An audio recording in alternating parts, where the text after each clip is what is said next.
Oramos, ¿no? Sí. Padre, te damos muchas gracias por esta noche, que permites que apartemos este tiempo para la reflexión de este estudio, en el que queremos, Señor, no solamente tener la narrativa de una historia interesante, pero más que eso, entender lo que tú quieres para nosotros. Queremos, pues, interpretar tu palabra a partir de cómo el Espíritu Santo la interpretó a quien la escribió, y que nosotros podamos ser sensibles a tu voz y que podamos acercarnos al contenido espiritual de tu palabra. Te damos muchas gracias por este tiempo. Bendice a los que estamos aquí, a los que no podrán venir, está con ellos, y a los que vienen en camino, acompáñales. En el nombre de Jesús. Amén. Muy bien. Vamos a Ruth, ¿no? Pues sí, ahí estamos. No es otro, ¿no? Así como que me dijeran ustedes, no, mejor vamos a otro, ¿no? Con la pena, pero no.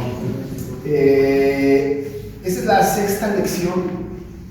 Vamos en el versículo número 6 y vamos a ir del 6 al número 10 ahora.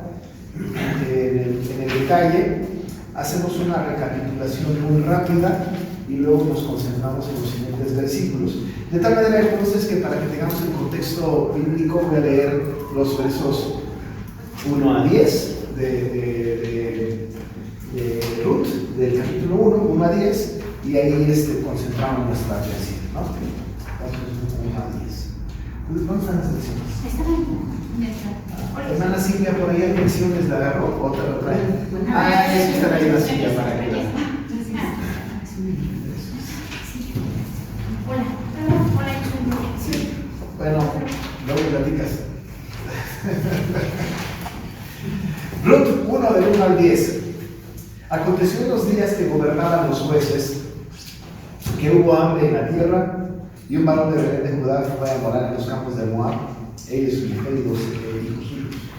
El nombre de aquel varón era Elimelech, quien de su mujer Noemí, y los nombres de sus hijos eran Malón y Kelión, efrateos de Belén de Judá. Llegaron pues a los campos de Moab y se quedaron allí, y murió Elimelech, marido de Noemí, y quedó ella con sus 2 hijos, los cuales tomaron para sí mujeres moabitas. El nombre de una era Orfa, y el nombre de la otra Ruth, y habitaron allí unos 10 años. Y murieron también los dos, Malón y Kelión, quedando así la mujer desamparada de sus 2 hijos y de su marido. Entonces se levantó con sus nueras y regresó a los campos de Moab, porque oyó en el campo de Moab que Jehová había visitado a su pueblo para darles pan. Salió pues del lugar donde había estado y con ella sus 2 nueras y comenzaron a caminar para volverse a la tierra de Judá. Y Noemí dijo a sus 2 nueras: andad, volveos cada una a la casa de su madre. Jehová haga con vosotras misericordia, como la habéis hecho con los pueblos y conmigo. Os conceda Jehová que halléis descanso, cada una en casa de su marido. Luego las besó, y ellas alzaron su voz y lloraron. Y les dijeron: ciertamente, nosotras iremos contigo a tu pueblo. Bueno, pues ahí tenemos la lectura de esta porción. Estamos hablando de una temporalidad de bastantes años entre la salida de Noemí y de Elimelech, Malón y Kelión de Belén, en su traslado a Moab, una temporada larga, por lo menos más de 10 años. No sabemos si un poco más de 10 años o mucho más de 10 años, pero me parece que un poco más de 10 años. Sabemos por el texto bíblico que la estancia de ellos allá fue una estancia aproximadamente de una década, un poco más quizá, porque la narración de los 10 años es a partir, o por lo menos así se pudiese leer entre líneas, a partir de la muerte de Elimelech. Luego duraron ahí 10 años Malón, Kelión y Noemí, Orfa y Ruth. Es un tiempo muy largo y apenas casi que estamos hablando de un año por versículo, ¿no? Porque vamos en el versículo número 10. Entonces es un periodo largo, es un periodo extenso y es una narración corta. Las características de la literatura en este sentido tienen esta virtud, ¿no? Que expresiones o narraciones que son muy extensas de repente, o historias que tienen mucha historia, de repente se resumen en algunos más acontecimientos, ¿no? Es como cuando nosotros contamos alguna historia y decimos, y pasaron muchos años y luego contamos el final. El asunto es qué pasó en esos muchos años, ¿no? Es decir, como que nos deja un poco la duda de saber, y pasaron muchos años, y en esos muchos años, ¿qué pasó?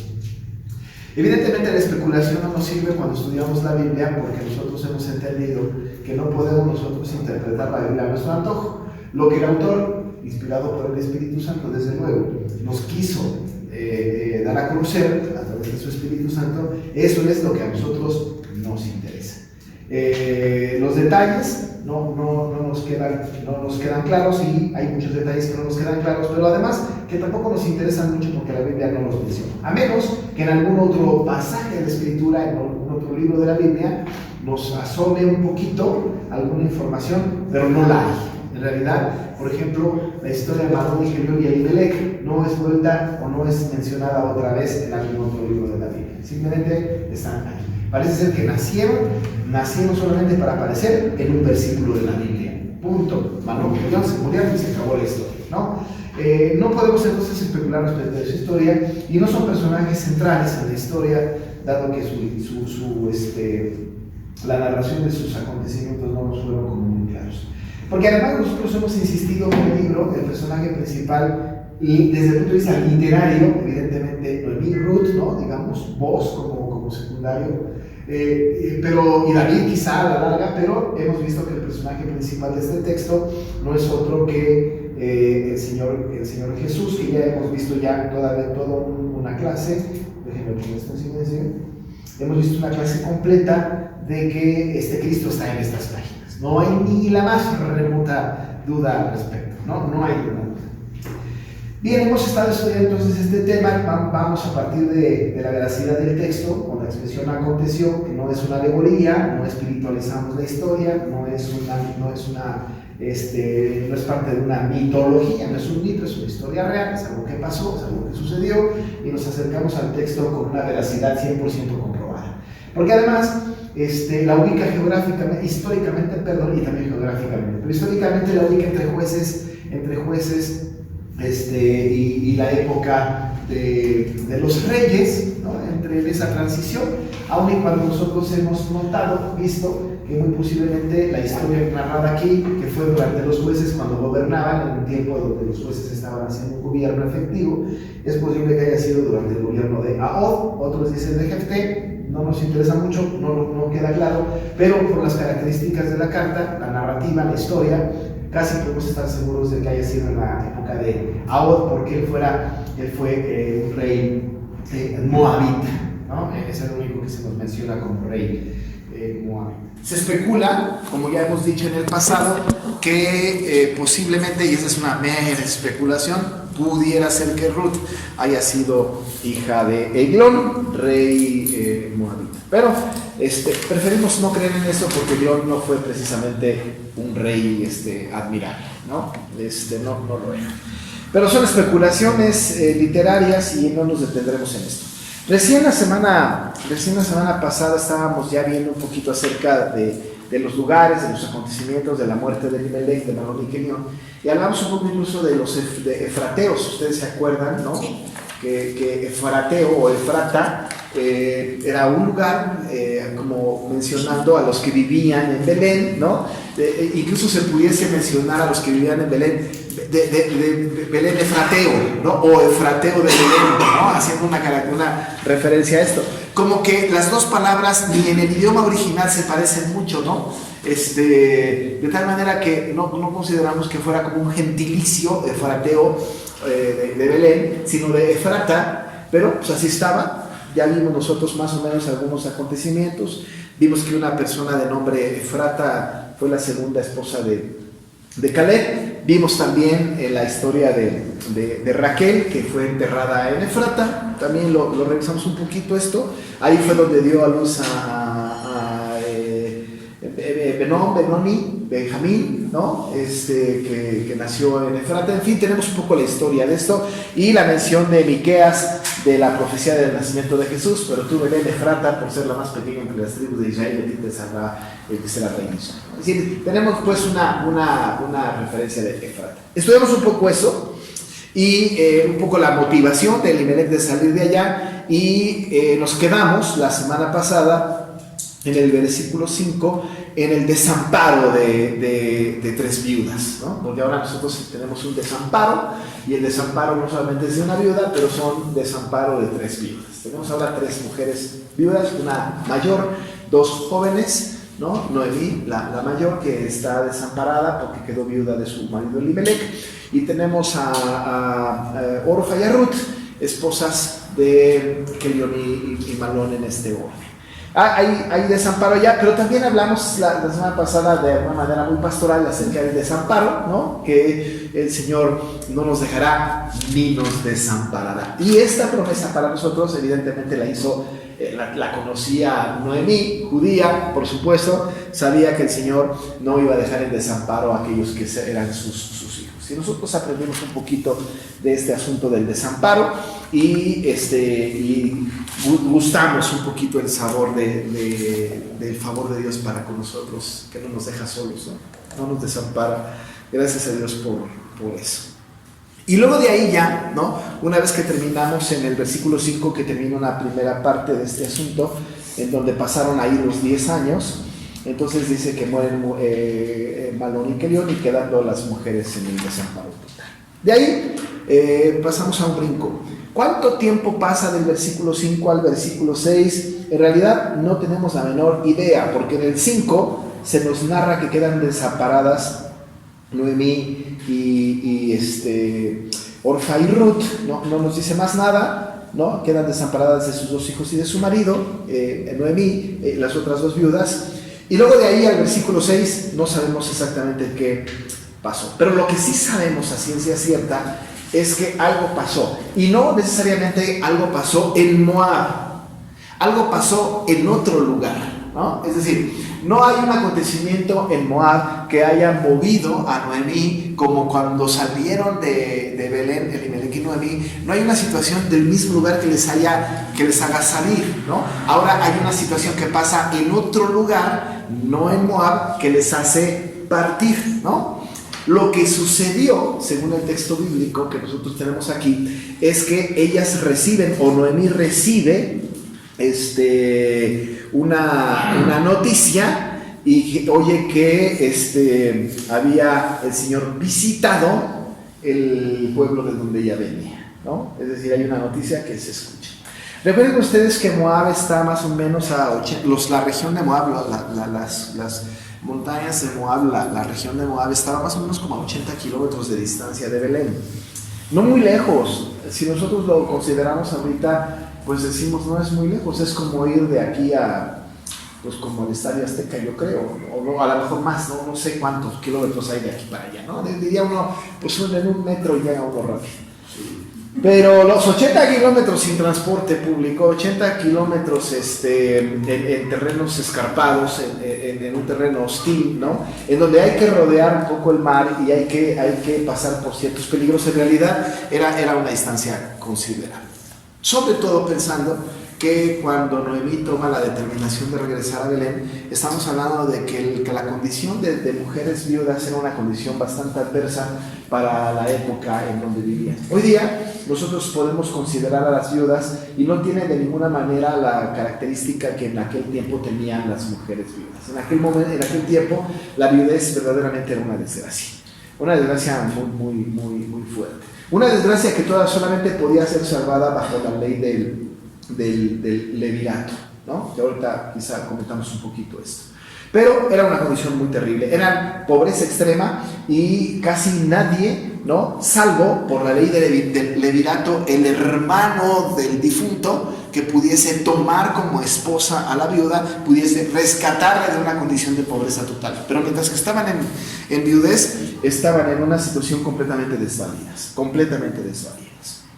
Dice la Biblia que entonces se levanta, en el versículo 6, dice que entonces se levantó con sus nueras y regresó de los campos de Moab, y nos da la explicación, porque oyó en el campo de Moab que Jehová había visitado a su pueblo para darles pan, ¿no? Para darles pan.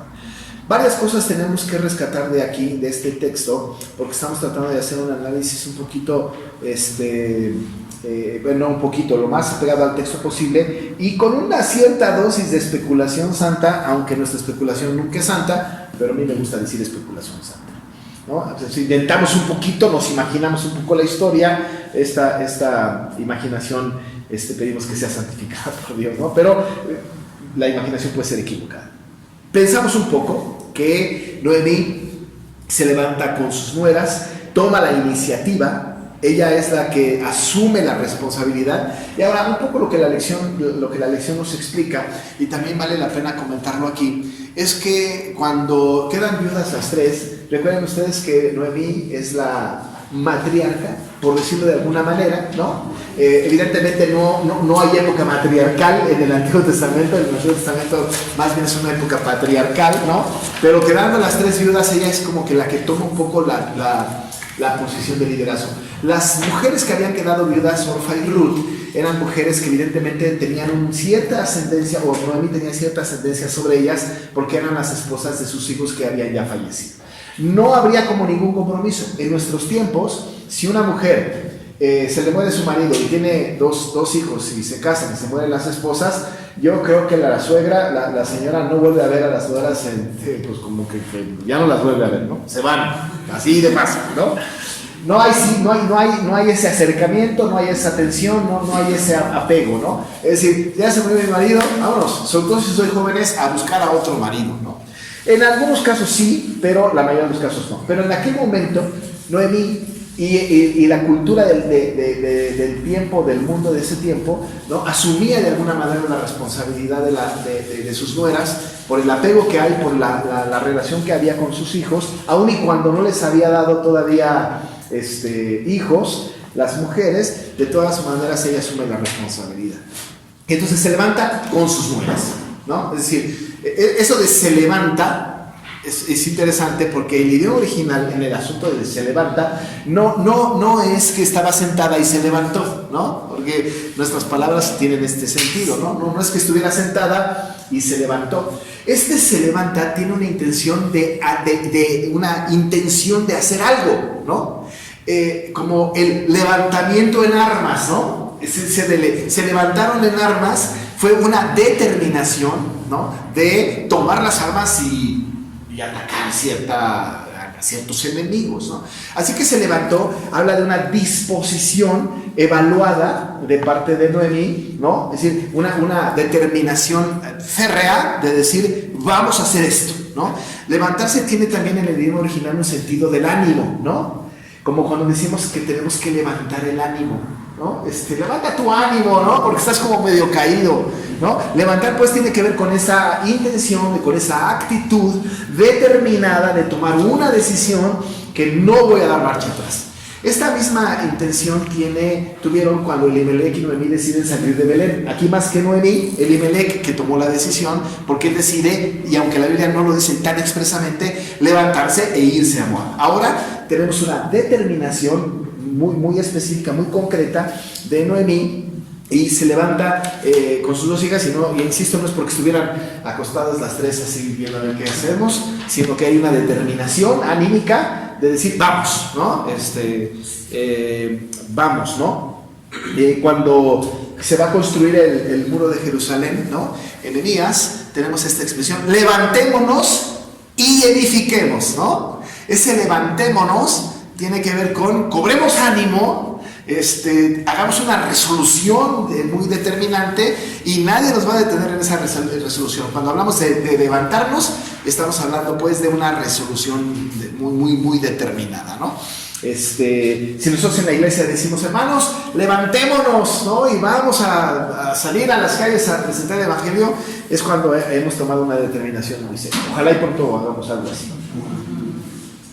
Ella se levantó, y además con sus nueras. Otra cosa notoria es que no se levantaron, sino que se levantó ella.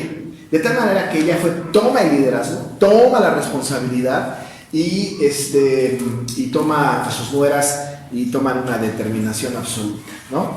Y este levantamiento tenía que ver con el regreso de los campos de Moab, ¿no? Fíjense qué interesante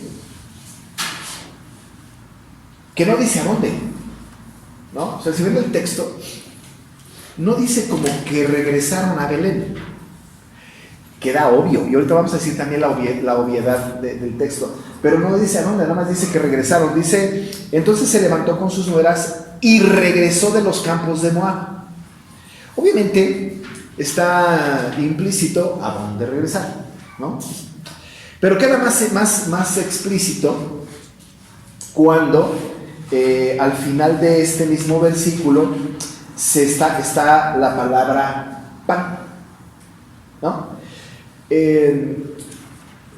Cuando estamos estudiando este texto, tenemos nosotros la idea de que hubo hambre, ¿no? Porque en el primer versículo del texto tenemos que hubo hambre en Belén. ¿Por qué no cuando Samuel, si es que Samuel escribió el texto, ¿no?, en el idioma original, les dice que regresaron a Belén? ¿O por qué no dice que habían visitado a su pueblo, ¿no?, para darles de comer, porque tenían hambre? Utiliza la palabra pan. Entonces regresó a Belén, ¿no? Regresó a Belén. ¿Y cómo lo sabemos? Porque Porque Belén significa casa de pan, ¿no? Entonces, diría, bueno, no lo menciona el texto de Belén, pero sí, de alguna manera, ¿no? Porque regresan, ¿no?, a Belén, porque dice el pasaje que Jehová había visitado a su pueblo para darles pan en la casa de pan. Porque Belén significa casa de pan. Bueno, pues se levanta entonces con sus nueras y regresa de los campos de Moab. Noemí, tenemos que saber, no hay compromisos que las aten, ¿no? No hay un marido, no hay hijos, no hay nada que les aten. Ciertamente Orfa y Ruth tienen familia, evidentemente que sí, porque incluso posteriormente lo que va a decir Noemí es regresen con su madre, ¿no? Es decir, hay familia de Orfa y de Ruth, pero en todo caso a Noemí no hay nada que le ate. Más bien hay cosas que le atan en Belén, porque ahí hay familiares, porque es su pueblo, porque es su arraigo, porque es su sangre, porque es su tierra, pero a las otras no. Así que entonces dice que regresan de los campos de Moab, y nos queda claro que a Belén, porque oyó Noemí en el campo de Moab, ¿no?, ahí se empezó a hablar en este lugar, que Jehová había visitado a su pueblo para darles pan. Había visitado para darles pan. La Biblia no se utilizan palabras al azar, ¿no?, como nosotros podemos utilizar las palabras al azar. Incluso nosotros podemos utilizar palabras que ni siquiera entendemos qué es el significado completo, ¿no? Somos así. En español usamos expresiones, palabras que no significan lo que nosotros queremos que signifiquen. Pero en la escritura hay expresiones que tienen mucho sentido cuando se hablan, cuando se escriben, cuando se dicen. Por eso los textos hay que estudiarlos con mucho cuidado. Pero aquí hay una expresión que es una expresión que se repite muchas veces en el Antiguo Testamento y también en el Nuevo un poco, que tiene que ver con la palabra visitar, ¿no? Dice la palabra en el versículo 6, oyó en el campo de Moab que Jehová había visitado a su pueblo, ¿no? ¿Cómo entendemos que Dios había visitado a su pueblo, ¿no? Porque dice aquí que Jehová había visitado a su pueblo. ¿Qué es esto de había visitado a su pueblo?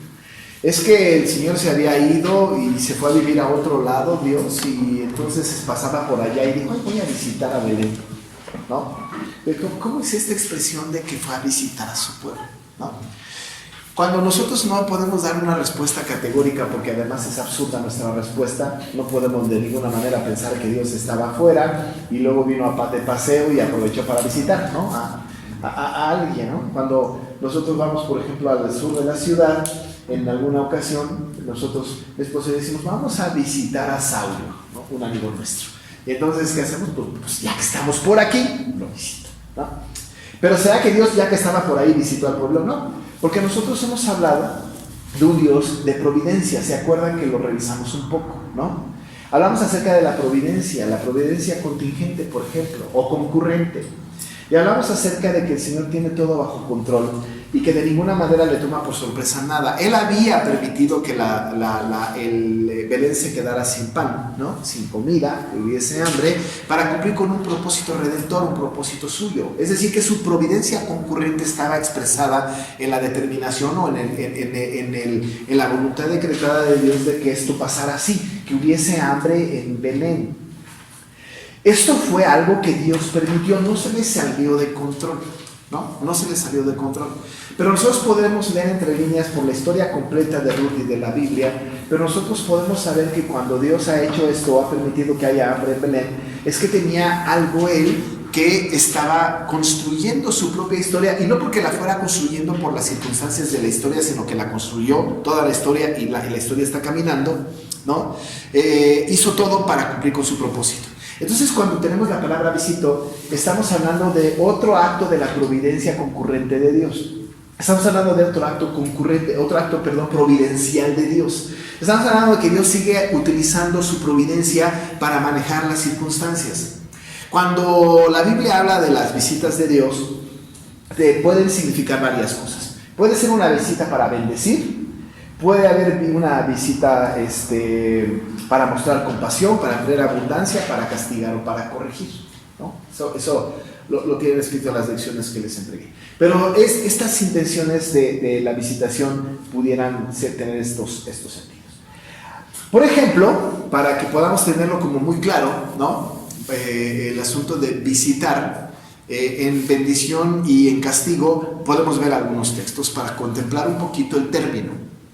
En Génesis 21:1, ¿no? Si quieren vamos allá. Génesis 21,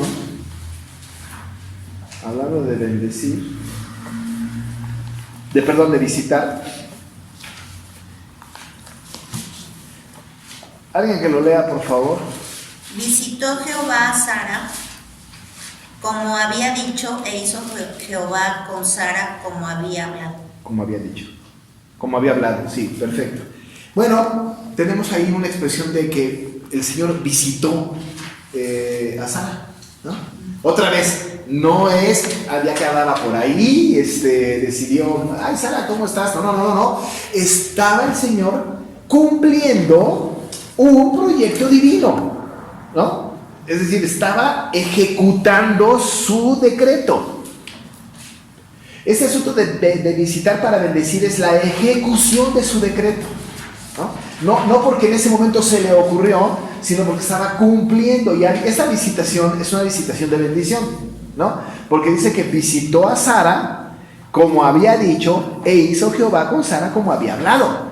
Es decir, el asunto del nacimiento de Isaac. Estaba ejecutando su decreto.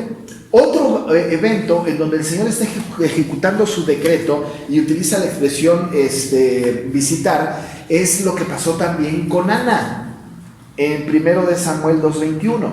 Así que vamos allá. 1 Samuel 2:21.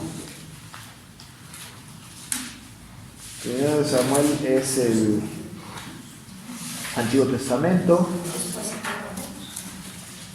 Y el que sigue de Ruth. 1 Samuel 2:21. A ver si alguien nos hace el favor de leerlo. Y visitó Jehová a Ana, y ella concibió y dio a luz 3 hijos y 2 hijas.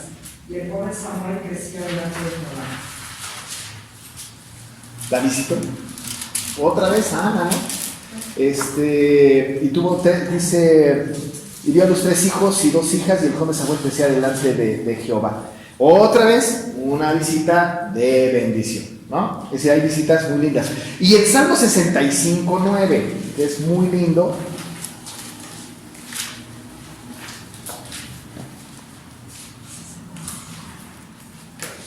Visitas la tierra y las riegas en gran manera, las enriqueces, con el río de Dios lleno de aguas preparas el grano de ellos, cuando así las dispone. Es la ejecución de su decreto, ¿no? La visitación aquí tiene que ver con la ejecución. Ahora, en esta ejecución de su decreto son cosas lindas, ¿no?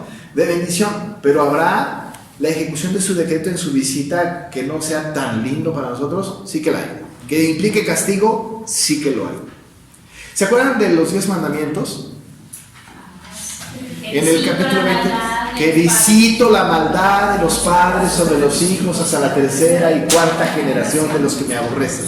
Y hago misericordia a millares de los que me aman igual a mis mandamientos. Dice que él visita la maldad de los padres sobre los hijos. Hasta, ¿no? ¿Perdón? Éxodo 25. Sobre los hijos hasta la tercera y cuarta generación de los que me aborrecen, dice la palabra. Esta visitación, otra vez, es el cumplimiento de un decreto de Dios, ¿no? Está cumpliendo con su decreto, ¿no? Pero visita la maldad de los padres sobre los hijos no es tan lindo. Pero Dios está ejecutando su historia. Está haciendo que su historia camine exactamente como Él la decretó.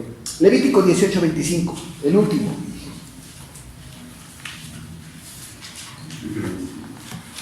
Y la tierra fue contaminada, y yo visité su maldad sobre ella, y la tierra vomitó sus moradores.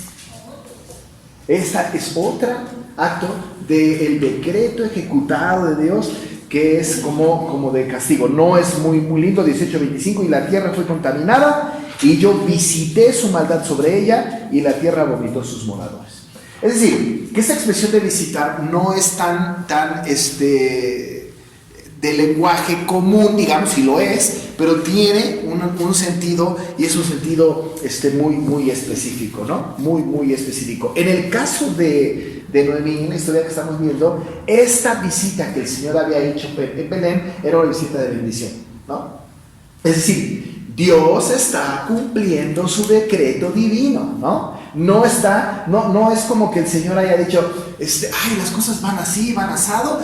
Yo creo que como van las situaciones, voy a mandar un poco de lluvia para que la tierra sea fértil y haya pan. No. Está cumpliendo un decreto de su providencia. O sea, providencialmente está cumpliendo un decreto divino, ¿no? Entonces, tenemos un asunto ahí muy interesante en donde el Señor, Jehová, visita a su pueblo porque ya es tiempo en su proyecto de decreto, en ese proyecto divino que tiene Dios, en este proceso de la metanarrativa que estamos nosotros estudiando aquí, estaba contemplado que hubiera lluvia en Belén, que hubiera fertilidad, que hubiera un poquito más de alimento para que entonces la historia caminara exactamente como Él había establecido y fuera el tiempo en que regresara Noemí.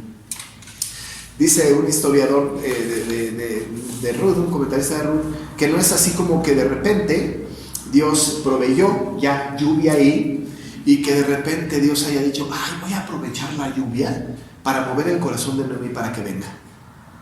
Eso no pudo haber sido posible. No, de ninguna manera. Todo estaba completamente contemplado, absolutamente contemplado. Y eso tenía que suceder porque era un decreto divino y la ejecución del decreto, ya dijimos, se llama providencia, ¿no? Bueno, dice la palabra que están regresando de Moab a su pueblo porque ahí ya había pan, ¿no? Entonces dice el 7, salió pues del lugar donde había estado y con ella sus dos nueras, entiéndase Moab, y comenzaron a caminar para volverse a la tierra de Judá. Por fin, ¿era Belén o Judá? De la misma, porque ¿Por qué? si Belén está dentro de Judá. Belén está dentro de Judá. Exacto, ¿no? Qué bueno que estamos todos en el mismo canal, ¿no? ¿Se acuerdan? Judá, la región, Belén es el pueblo, ¿no? Entonces, regresar a Judá. Evidentemente van a regresar a Judá porque en Judá está Belén. Sale pues del lugar donde había estado, era Moab, y con ella sus dos nueras, ¿no? ¿Cómo es insistente el texto para mencionarnos a ella y a sus dos nueras? Lo repite y lo repite y lo repite y lo repite. Hasta ahorita la historia está contemplando a Orfa y a Ruth, ¿no? Más adelante nos daremos cuenta de que no son las dos nueras, van a llegar a Belén. Pero por lo pronto tenemos nosotros a las dos nueras resueltas allí con su suegra. ¿no? Esta obediencia, esta lealtad de las nueras es particularmente importante, ¿no? Es de considerar, ¿no? Sale con ella sus dos nueras, y entonces comenzaron a caminar para volverse a la tierra de Judá. Ya mencioné la distancia, 80 kilómetros entre donde vivían allí en Moab a Belén, era una distancia muy, muy grande. Y 3 mujeres, en los peligros que entraña un camino de esa naturaleza, de verdad que era muy valiente. Cuando Noemí salió de Belén, pues no iba sola, ¿no? ¿No? Es decir, con el Elimelech, ¿no? Iba como muy protegida, ¿no? Y que ella regrese. Si en nuestra época, bueno, no sé si a todos les pasa igual, cuando mi esposa sale sola, si yo puedo, mejor la acompaño. O sea, soy nervioso, ¿no? Y me hablas cuando llegues y no sé qué, ¿no? Me da cosa que, pues así soy, ¿no? Estoy mal. Ella dice, confía en Dios, pues sí, pero en quien no confía en todos los que y sobre todo cuando se va manejando una distancia muy larga, así como que, ¿no? Cuando vas con el esposo, pues como que vas bien, ¿no? Acompañada, ¿no? Imagínense en aquella época, la época patriarcal, ahora viudas ellas, ¿no? Digo, no había quien le tomara cuentas a Noemí, ¿no? Pero iban en un viaje muy riesgoso, muy, muy, muy riesgoso, de regreso a Belén. ¿Qué cosas estaban pasando por la mente de Noemí? No tenemos la menor idea, pero podemos especular un poco, porque aquí tenemos a 3 mujeres regresando, una regresando y las otras en su primera ida. Es decir, estamos hablando de que Noemí regresa, pero no están regresando Ruth y Orfa. Ruth y Orfa van por primera vez. Bueno, no sabemos si por primera vez, pero lo que sí sabemos es que este viaje, ellas no están regresando porque no vinieron de ahí. Para ellas es la misma experiencia que tenía Noemí, era una tierra nueva, era una experiencia nueva, una cultura distinta. Para Noemí me parece que era claro que ella tenía la intención de regresar allá por la razón principal. La primera razón es porque ahí había ya comida. No significaba que en Moab ya no había comida, seguramente que sí, pero ya había comida en Belén. Entonces, la primera razón por la que ella sale, y que es lo que la Biblia dice, es porque ya hay pan. Otra razón posible que Noemí va a partir de allá es porque ella conoce la ley del levirato. Aun y cuando ella conoce la ley del levirato, es posible que haya pensado en sus bodas o no, porque las va a llevar. Pero la ley del levirato dice que cuando una mujer queda viuda, tiene que casarse con su cuñado. No es el pariente redentor, es una especie de levirato, pero tiene que casarse con el hermano de su esposo. Si el esposo tuvo hermanos, si no tuvo hermanos, pues ni cómo hacerle, ¿no? Pero tenía que casarse pues con el hermano de su esposo difunto, ¿no? Y entonces él tenía la obligación de casarse con ella y seguirle sosteniendo como si fuera su esposa. ¿Se imaginan esto? ¿Se imaginan en nuestra época? ¿Qué cosa, no? No, ¿qué cosa? Yo le pediría a mis hermanos, no se mueran, por favor. No me hagan eso. No me hagan esa maldad. Pero, pastor, obviamente el hermano tenía que ser soltero. Sí, evidentemente. Sí y no. Porque esta parte de la ley del levirato, que la vamos a ver con más detalle cuando lleguemos al punto de que le va a decir Noemí a sus nueras, yo ya no puedo tener hijos para que se casen con ustedes, ¿no? Pero muy anteriormente, porque esto fue escrito cuando el pueblo iba camino en el desierto, ¿no? Esta ley, casi todas las leyes están escritas en el desierto, y era muy importante porque el Señor tenía que regular la conducta de los israelitas en el desierto, porque no podían adoptar las leyes egipcias, porque las leyes egipcias no eran como que las mejores, ¿no? Salen al desierto, no saben vivir en libertad, y Dios les da leyes. Ustedes se acuerdan que los 10 mandamientos fueron en el desierto, y la mayor cantidad de leyes están dadas en el desierto, porque Dios quiere que su pueblo que está ahí cautivo aprenda cómo conducirse como hijo de Dios, y entonces da esta ley. Evidentemente era muy fácil, porque pues no hay extranjeros, ¿no? Entre ellos no había problema. Pero en aquel tiempo, ¿no?, existía la posibilidad de que incluso el hermano que ya tenía una esposa debía tomar como esposa también a la otra mujer. Ya después se modificó, ¿no?, el levirato. Incluso hoy día hay pueblos, yo estaba leyendo en internet hace poquito, ¿no?, porque estaba yo ahí sentado en mi computadora dando una lectura. Hay pueblos hoy día que siguen teniendo la ley del levirato. Ahora, solteros, esta es la condición, ¿no?, es solteros, ya no casados. Pero en aquella época hay el libro que se llama Las guerras de los judíos, de Flavio Josefo, y ese libro narra algunos actos de levirato con hermanos que tenían 2 mujeres. ¿Qué cosa, no? Por eso decimos hoy día que no se aplique hoy para nosotros esa ley. ¿Pero esa fue ley de Dios o fue...? Sí, no, ley de Dios, Dios la puso, por supuesto. Claro, todas las leyes. Hasta la del intercambio de los zapatos. Todo, claro. Ahora, cuando pasa el tiempo, parte de las leyes, sobre todo las leyes ceremoniales, caducan, ¿no? Se acaban, ¿no? Pero en aquel tiempo la ley del levirato era una ley. Como la ley, o que no era tanto ley, pero el fenómeno del pariente redentor, ¿no?, que no necesariamente era el cuñado, pero era un pariente que podía redimir a la viuda y regresarle sus tierras a nombre del difunto, que también lo vamos a ver un poquito más allá. ¿Eso también se le llamaría ley de levirato?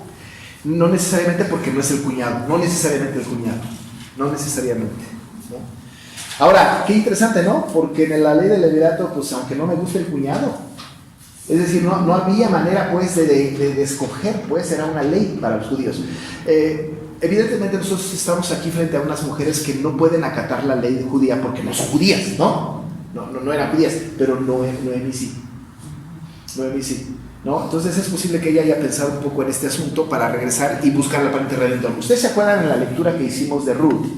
Que había un hombre que sí era línea directa y que se podía, ¿no?, casar con Noemí. Y dijo, yo no puedo. Y entonces intercambian zapatos, ¿se acuerdan ustedes? Y entonces vos dice, entonces yo sí, pero no se casa con Noemí, sino que a quien redime es a Ruth, ¿no? Eso lo vamos a ver un poco más adelante. Se regresan vuelven a la tierra de Judá, y en ese inter de que se van a encaminar a la tierra de Judá, en el versículo 8 dice Noemí a sus 2 nueras. Ese es un diálogo, esos diálogos de aquí, que es la esencia del libro, ¿no?, son muy, muy profundos, muy interesantes. Andad, les dice Noemí, volveos cada una a la casa de su madre, ¿no? Regrésense con su mamá. El asunto con la casa de su madre es posible 2 cosas. Una, que la mamá siga viva y les está mandando que se vayan con ella. 2, la otra es vayan a donde nacieron. ¿Sí me explicó? Es como cuando nosotros decimos nuestra lengua materna y referimos a nuestro lugar de origen, ¿no? Los estudiantes hablan de las universidades como el alma mater, ¿no? Es decir, este asunto de con su madre no necesariamente implicaría que se regresaran con mamá. Es posible que sí, que siguieran vivas las mamás de Orfa y de Ruth, pero también la otra intención, la otra connotación puede ser regresen al lugar donde nacieron, ¿no? No alma mater, pero donde ustedes son originarias, es su tierra madre, ¿no? Entonces les está diciendo Noemí, andad, volveos cada una a la casa de su madre, es decir, regresen a donde estaban, o con su mamá, o a su tierra, ¿no? Y después les dice una bendición: Jehová haga con vosotras misericordia, como lo habéis hecho con los muertos y conmigo. El texto expresa esta intención de adoración de parte de Noemí. Fíjense nada más que interesante. ¿Se acuerdan que Noemí ya por lo menos lleva mínimo 10 años en Moab? El Dios de los moabitas no es Yahvé, no es Jehová. El Dios de los moabitas es Quemos.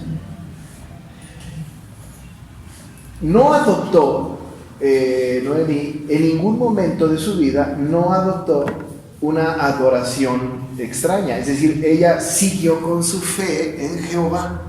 Porque la bendición que les da a las moabitas, siendo su dios Quemos, ¿no? Por la región, no les dice algo genérico, así como que Dios les bendiga o que el Dios les bendiga. No, hay una referencia directa al Dios suyo, ¿no? Es decir, a su propio Dios, Jehová, ¿no? Yahvé, pues, ¿no? Jehová. Y dice el texto que les dijo: Jehová haga con vosotras. Ellas son moabitas, su dios es Quemos. Ya sus maridos se murieron, pero existe la posibilidad de que tanto Orfa como Ruth hayan reconocido al Dios de sus maridos, ¿no?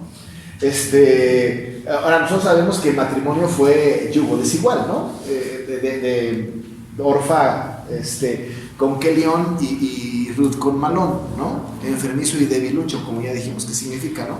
Es posible que hayan simpatizado con ese Dios y que hayan creído en este Dios. Nos queda muy claro que habían simpatizado con él. Por lo menos Ruth, sabemos por lo que va a continuar, que va a decir: tu Dios es mi Dios, ¿no? Así que hay una referencia de una aparente, ¿no?, conversión de Orfa y de Ruth. Les da una bendición no de un dios X o del dios pagano de los moabitas, sino que les lanza una bendición de un dios familiar, de un dios judío, de un dios de ellos. Ahora, nosotros sabemos que Dios no es Dios de judíos nada más, es Dios de todos, ¿no? Que no lo reconozcan es otra cosa. Pero es Dios es Dios de los moabitas, es Dios de los edomitas, es Dios de los cananeos, es Dios de todos. Lo que pasa es que no lo reconocen. Pero entonces dice acá la bendición: Jehová haga con vosotras misericordia, como lo habéis hecho con los muertos y conmigo. ¿Hizo misericordia Dios? Humanamente hablando, con Noemí, ¿no pudiese ser puesto Dios en el banquillo por Noemí diciendo: Señor, ¿qué pasó? Mataste a mi marido se murió, permitiste que muriera mi marido y mis hijos. No hay queja con Dios, ¿no? ¿Saben cómo lo expresa Noemí? Como misericordia. ¿Por qué como misericordia? Pues si mataste a mi marido y a mis hijos. Así como que, ¿misericordia? Y le dice: haga misericordia. Dime. Bueno, no le sabe, me le debe el marido. ¿Perdón? Ay, gracias, ¿no? Me decís gracias porque no creo. A lo mejor sí. No creo. Pero ella estaba con vida. ¿Ella qué? Ella, Noemí, estaba con vida. Pero además había tenido misericordia con los muertos. O sea, con Elimelec, con Malón y Kelión. Noemí estaba viva. Sí. Que había tenido misericordia con ella porque ahí ella estaba. Pero dice el texto: con vosotras misericordia, como la habéis hecho con los muertos. Pero entonces la misericordia de Orfa y Ruth con los muertos. Ajá, claro, la misericordia de Orfa y Ruth, pero de todas maneras la misericordia implícita de Dios. Dice un comentarista, ¿no?, que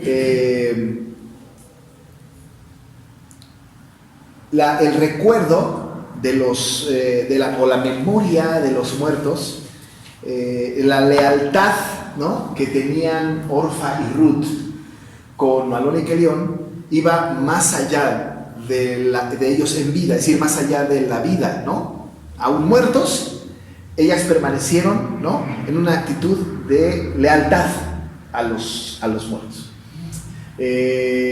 Cuando Ruth y Orfa van a acompañar a Noemí, ella, el primer impulso, pues, es que se regresen, ¿no?, que se vayan con sus con sus madres. Les lanza la bendición, que Jehová les bendiga, que también haya misericordia, pero ellas permanecen, ¿no?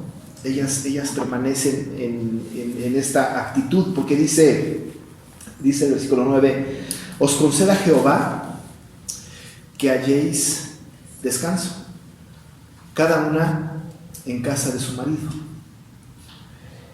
Pero no tienen marido, pues se les murieron, ¿no? Pero dice que que cada una halle descanso en la casa de su marido. ¿Cuál marido? Cuando se casen. No será marido futuro que no. Pues cuando se casen, pues cuando se lleguen a casar. En algún momento se van a tener que casar, ¿no? Además no era alternativo, no era opcional. El matrimonio estaba absolutamente, era necesario, era obligado, ¿no? Os conceda Jehová que halléis, otra vez Jehová, apelando a Jehová, Noemí, y luego dice que halléis descanso, cada una con su marido. ¿Se imaginan ahora en nuestra época? Hay mujeres que verdaderamente no tienen descanso con sus maridos, ¿no? Todo lo contrario. Hermana. Hermano, si ellas no querían casarse con sus cuñados. No estaban obligadas. No estaban obligadas, por supuesto que no, Si es más, tan es así que hasta Noemí les dice, regrésense. Pero además no tenían cuñados. Y no había cuñados, sí, no había cuñados. Claro, no había cuñados. No. Ahora, ¿quién sabe? Porque se acuerdan ustedes que al principio dijimos, ¿quién sabe si tenían más hijos? Pero aparentemente. La cosa es aquí, la palabra descanso con el marido. Porque dice que halléis descanso cada una en la casa de su marido. Bueno, la única que yo conozco que descansa con su marido es mi esposa.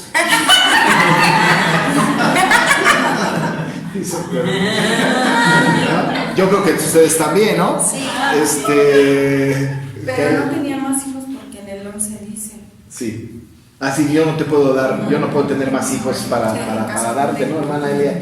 Pero la ley de levirato tenía que ver con la herencia, tanto del nombre Sí. como de la herencia del tierra. Sí, las propiedades. Las propiedades, Sí, claro. porque solo podía ser de hombres. Sí, claro. Entonces, por eso estaban en la pobreza. Pues sí. Noemí tenía propiedad. Pero no podía tomar posesión. posesión. Exactamente. Y por eso estaban en una condición paupérrima, ya no dijéramos pobre, ¿no? Paupérrima. Déjenme decirles que algo bien lindo que tiene el texto es que, y que llama la atención, y aunque lo tomamos como broma, pero llama la atención, es que le dice Noemí que allí descansó cada una en la casa de su marido, ¿no? Alguna vez, cuando estábamos dando la clase de Efesios hace 2 años atrás, estuvimos hablando acerca de cómo el libro de Efesios habla del matrimonio teniendo a Cristo como esposo y a la iglesia como esposa. En cada ceremonia nupcial, cuando una persona se casa, lo que están haciendo cuando están en el altar, cuando están en la boda religiosa, es que están ejemplificando las bodas del Cordero, ¿no? De hecho, cada que alguien se casa y que yo tengo oportunidad de aconsejar, les digo, lo que ustedes van a hacer es hacer una representación de las bodas del Cordero. Y las bodas del Cordero es que Cristo está en el cielo como novio, esperando a la novia que viene vestida preciosa, ataviada, con lino fino y resplandeciente, subiendo a ver a su rey, ¿no? Por eso a mí me gusta que cuando nos caso alguna pareja, el novio está enfrente y la novia entre. Porque hoy día se acostumbra a que el novio entre con la mamá y un montón de gente, ¿no? Yo digo, no, si lo queremos hacer muy bíblico, el novio enfrente. Porque está ejemplificando a Cristo, esperando a su novia. Y la novia viene linda, vestida, con lino fino, quién sabe, y resplandeciente, quién sabe, pero viene linda, ¿no? Y él está representando a Cristo, esperando a su iglesia, esperando a su esposa, ¿no? Y entonces se celebra la boda. Y entonces hay un juez que es Dios que está celebrando la boda, ¿no? En este ejemplo maravilloso, lindo, ¿se acuerdan ustedes que el énfasis de la historia de Ruth tiene que ver con el Redentor, el pariente Redentor que viene tipificado en Boaz, que Boaz es el marido que rescata a la familia completa, ¿no? Casándose con Ruth. Pero cuando se habla aquí, en este texto, que halléis descanso cada uno en la casa de su marido, es también una figura de que la esposa, que es la iglesia, descansa en Cristo, que es su marido. ¿Sí me explico? Es decir, hay esta intención. Hay esta intención, que es una imagen muy, muy linda, porque es ejemplificado Cristo como el esposo. Es ejemplificado Cristo como el esposo, y ahí sí que hallamos descanso. Sí. Ahora, ¿se acuerdan del texto de Mateo 11:28? ¿Qué dice Mateo 11:28? Venid a mí, todos, Los que estén trabajando. Todos ustedes trabajados y cargados y yo os haré descansar. Venid a mí, todos los que estén trabajados y cargados, que yo os haré descansar. En Cristo hay descanso. El marido, ¿no? Es el esposo. Éxodo 33:14. Vamos a ver.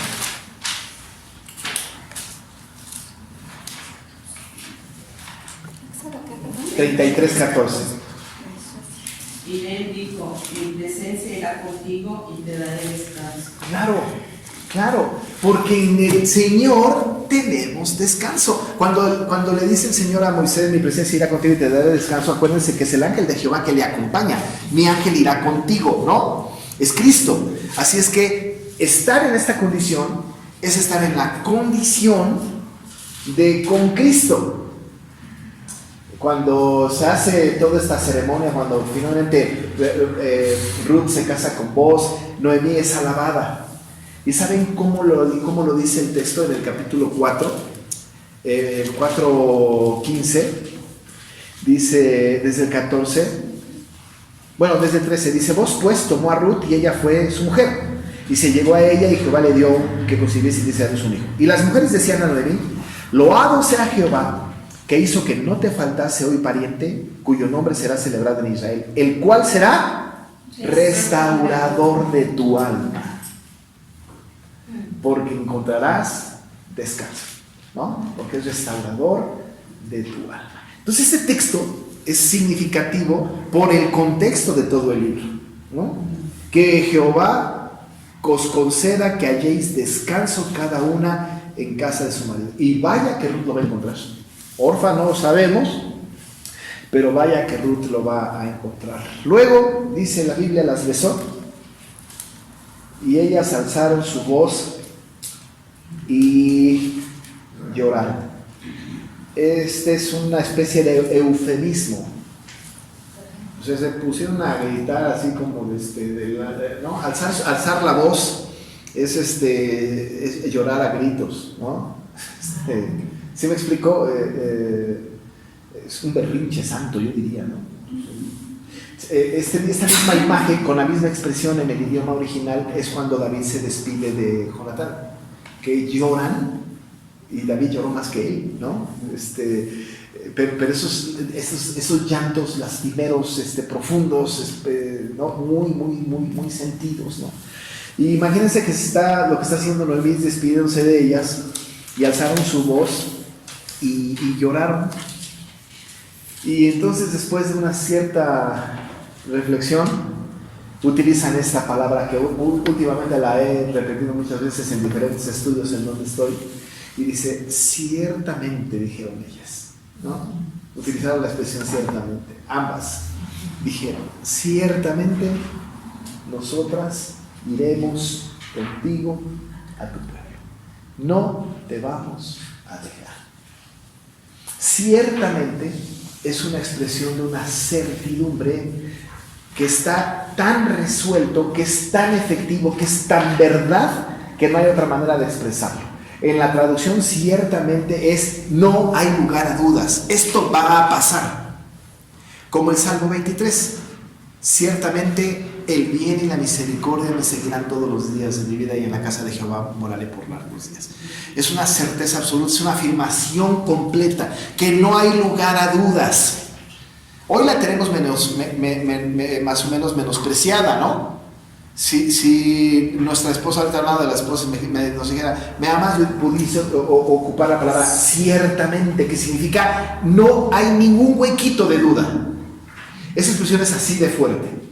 Ni un hueco de duda. Aun y cuando sabemos que Orfa va a regresar, pero por la insistencia de Noemí, ¿no? Hay una afirmación, una certeza absoluta. Dicen ellas, nosotras iremos contigo a tu pueblo. Este nivel de lealtad ya no se conoce hoy día, ¿no? Ya no hay tal lealtad. Ya no hay, ¿no? Mucho menos con la suegra, ¿no? Mucho menos con las suegras. Pero ya no hay la lealtad, ese tipo de lealtad ya no hay. Ahora imagínense estas mujeres sin compromiso alguno, pueden quedarse en su tierra y todavía resueltamente dicen, nosotras iremos contigo a tu pueblo. La gran pregunta es,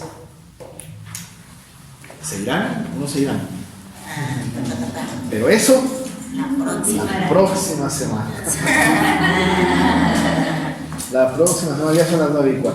Entonces, la próxima semana seguimos con la historia, ¿no? Aquí lo dejamos y ya la próxima semana les mando la lección. Recuerden que estas lecciones, pues, no todo lo que digo está aquí. Pero es para que ustedes las conserven. Vamos a orar para acabar de irnos a dormir. Sí, vamos a orar entonces. Padre, muchas gracias por este tiempo, por este estudio. Perdona, Padre, las inconsistencias, los errores, pero tú a través de tu Espíritu Santo, Señor, habla al corazón, ministranos, dirígenos, dinos acerca de estas verdades bíblicas. Queremos aprender de ti, amarte a ti, y sabemos que nosotros, Señor, la iglesia, un día iremos al cortejo santo para estar contigo por siempre.